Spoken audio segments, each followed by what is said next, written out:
King Belshazzar made a great feast for 1,000 of his lords, and drank wine in front of the 1,000. Belshazzar, when he tasted the wine, commanded that the vessels of gold and of silver that Nebuchadnezzar his father had taken out of the temple in Jerusalem be brought, that the king and his lords, his wives, and his concubines might drink from them. Then they brought in the golden vessels that had been taken out of the temple, the house of God in Jerusalem, and the king and his lords, his wives, and his concubines drank from them.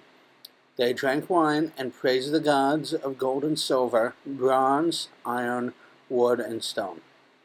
Immediately the fingers of a human hand appeared and wrote on the plaster of the wall of the king's palace, opposite the lampstand. And the king saw the hand as it wrote.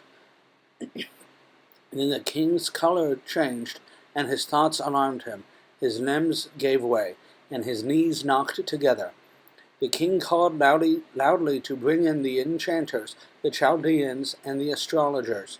The king declared to the wise men of Babylon, "Whoever reads this writing and shows me its interpretation shall be clothed with purple and have a chain of gold around his neck, and shall be the third ruler in the kingdom."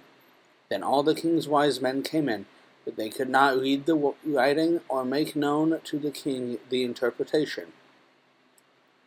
Then King Belshazzar was greatly alarmed, and his color changed, and his lords were perplexed. The queen, because of the words of the king and his lords, came into the banqueting hall, and the queen declared, "O king, live forever. Let not your thoughts alarm you, or your color change.